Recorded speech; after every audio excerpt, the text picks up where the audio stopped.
யாக்கோப்பு எழுதிய திருமுகத்திலிருந்து வாசகம். அதிகாரம் 4. உலகத்தோடு நட்பு. உங்களிடையே சண்டை சச்சரவு ஏற்பட காரணம் என்ன? உங்களுக்குள்ளே போராடி கொண்டிருக்கும் சிற்றின்ப நாட்டங்கள் அல்லவா? நீங்கள் ஆசைப்படுவது கிடைக்காததால் கொலை செய்கிறீர்கள், பேராசை கொள்கிறீர்கள்.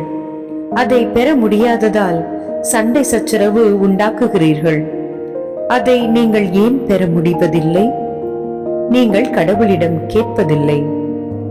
நீங்கள் கேட்டாலும் ஏன் அடைவதில்லை?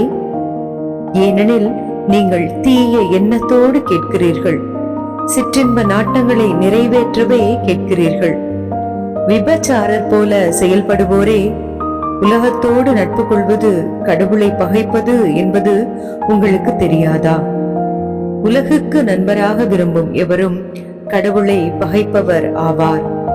அல்லது மனித உள்ளத்திற்காக கடவுள் பேராவலோடு ஏங்குகிறார், அதற்கு அவர் அளிக்கும் அருளோ மேலானது என்ற மறைநூல் சொல்வது வீணென நினைக்கிறீர்களா? ஆகவே செருக்குற்றோரை அவர் இகழ்ச்சியுடன் நோக்குகிறார், தாழ் நிலையில் உள்ளவர்களுக்கோ கருணை காட்டுகிறார் என்று மறைநூல் உரைக்கிறது. எனவே கடவுளுக்கு பணிந்து வாழுங்கள், அலகையை எதிர்த்து நில்லுங்கள், அப்பொழுது அது உங்களிடமிருந்து ஓடி போகும். கடவுளை அணுகி செல்லுங்கள், அவரும் உங்களை அணுகி வருவார். பாவிகளே, உங்கள் கைகளை தூய்மையாக்குங்கள், இருமனத்தோரே உங்கள் உள்ளங்களை தூய்மைப்படுத்துங்கள். உங்கள் நிலையை அறிந்து துயருற்று புலம்பி அழுங்கள். உங்கள் சிரிப்பு புலம்பலாகவும் மகிழ்ச்சி ஆழ் துயரமாகவும் மாறட்டும். ஆண்டவர் முன் உங்களை தாழ்த்துங்கள், அவர் உங்களை உயர்த்துவார். பிறரிடம் குற்றம் காண்போருக்கு எச்சரிக்கை. சகோதர சகோதரிகளே, உங்களுள் ஒருவர் மற்றவரை பழித்துரைக்க வேண்டாம். தம் சகோதர சகோதரிகளை பழித்துரைப்போர் அல்லது அவர்களுக்கு தீர்ப்பு அளிப்போர் திருச்சட்டத்தை பழித்துரைக்கின்றனர், அச்சட்டத்துக்கு எதிராக தீர்ப்பு அளிக்கின்றனர். சட்டத்துக்கு எதிராக நீங்கள் தீர்ப்பு அளிக்கும் போது நீங்கள் அதை கடைபிடிப்பவராக அல்ல, மாறாக அதற்கு எதிராக தீர்ப்பு அளிக்கும் நடுவர்களாக ஆகி வருகிறீர்கள். திருச்சட்டத்தை கொடுத்தவரும் தீர்ப்பு அளிப்பவரும் ஒருவரே, அவரே மீட்கவும் அழிக்கவும் வல்லவர்.